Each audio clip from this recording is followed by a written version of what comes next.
Well, coming back with another book review, and once again, I'm going to try to touch on some lesser known books or books that I haven't heard much about, even though I don't go actively out of my way to look up what books are popular, but word of mouth and all that.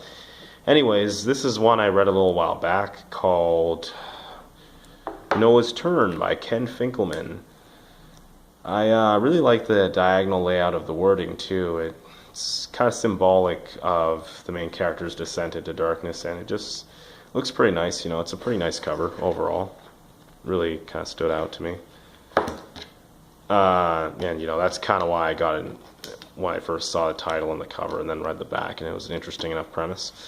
But yeah, essentially Noah's Turn is about a guy named Noah. I can't remember exactly what he does. I think he wrote a TV show. I think that was his thing. He wrote a TV show and he did some radio talk shows based on the TV show.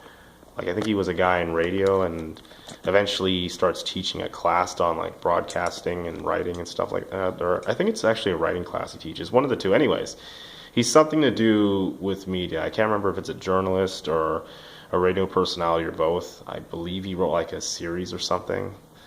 It's not even really that important. Anyway, so Noah is essentially, we'll just say he's a radio host, or not a radio host, a radio personality, and he's been in media a long time, and one day he's working really closely with someone that he's disliked for a very long time, and one thing leads to the next, and he just has enough, and eventually he murders the guy. And then he disposes of the body, and to his surprise, he gets away with it. Noah really expected to get caught the very next day, and he basically just threw caution to the wind and said, screw it. And essentially, the whole book is about him basically getting away with this murder and kind of just how he lives his life afterwards, just constantly thinking about the fact that he got away with murder, that's the kind of thing most people would kind of dream of. Not even crazy people, everyone's had that moment in their life where they just really hated someone and kind of wanted to get away with murdering them. Well, no, okay, not most people, but I'm a psychopath. Anyways, no, but yeah, a lot of people have thought about if it's possible to just get away with murder that simply, it's just an interesting enough idea on its own. Just how would one cope with that? You'd constantly be looking over your back, constantly wondering when they'd find something. You'd probably feel guilty after a while, or maybe not.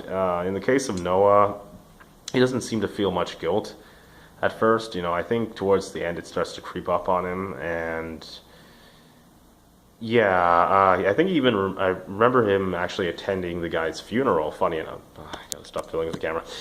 Yeah, I remember he even attends the guy's funeral, funny enough, and a lot of the book is really him just kind of sleeping around and drinking and just being kind of like a deadbeat writer, more or less.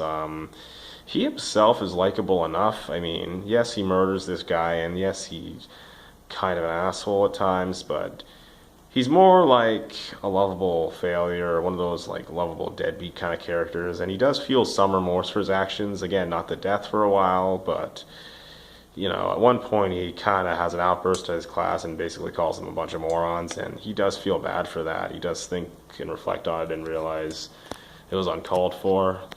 There's not much else to really talk about the book. It's really a very simple premise. I'm inclined to compare it to Crime and Punishment. I haven't read the book yet, but plan to really soon, and I've heard it's a very similar premise of a man getting away with murder and just the aftermath.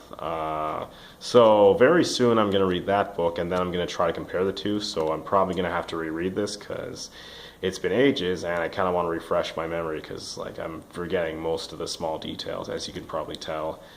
This is going to be a very short review too, just because it's a very short read.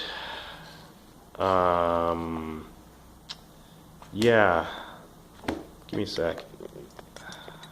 God, this is embarrassing. My last one was way better than this. Maybe it's the... Oh, look at that. It's the charger. I just had to take the charger out. That's what was keeping it off balance. Well, that's embarrassing. Yeah, so anyways, yeah, it's a pretty short read, Should only take not 1 or 2 days, 2 or 3 days, something like that. 4 or 5. It shouldn't take more than a couple days. It took ages for me because I'm a slow reader, but, well, okay, I wouldn't say ages. Even I could read this pretty quickly, and did.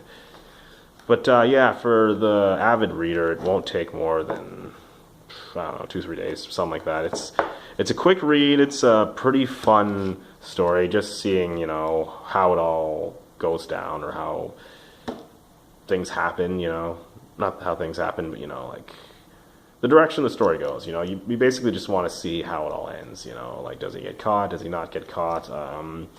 The ending might come off as predictable to some. I didn't see it coming, but then again, I also read this ages ago. I'm a lot more savvy now about stuff, but some people might predict the ending. I'm not sure if that makes it predictable, or I just haven't read enough of these stories, but this is like the first story I've read about a character getting away with murder that I can remember anyways, at least in novel form. There's not much else to say. It's a pretty decent read. It's fun. He's a funny character. There's some pretty decent quotes. I couldn't find any offhand when I did a quick little sift through. I thought these tags would mean something. I thought I marked down important or funny quotes, but it turns out it's just parts of the story that I probably didn't get at the time and wanted to look up.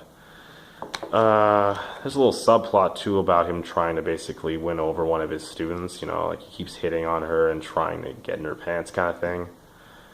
So that takes up some time. There's another subplot about him essentially, I guess it's a subplot. It's essentially, there's another part about him meeting with a detective who's basically looking around about the disappearance of the guy he killed. And, that leads Noah to paranoia, like, does the guy suspect me? Does he not suspect me? And, he starts to get more and more paranoid. The more the detective comes around, the more the detective interviews him and other people, which makes sense. And yeah, it's just interesting. I wouldn't say it's... Well, I don't know. Is it realistic?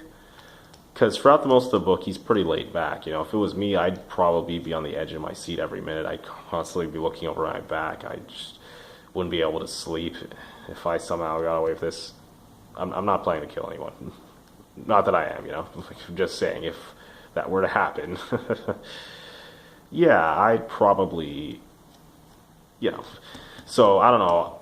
I'd like to compare Crime and Punishment. I'm assuming it's a slightly more serious take on this. And yeah, there's not much else to really say. Yeah, very fun, very quick read. Some decent humor, I can't remember any jokes offhand, but I just remember him being a relatively comedic character. I think there's at least one or two good quotes.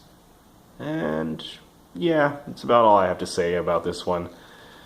At least until I reread it. I might re-review it, I'm not sure yet. I might do that comparison video too once I read Crime and Punishment, and then I'll probably have some better details. I'll probably mark down more. Yeah, that's about it. See you next time.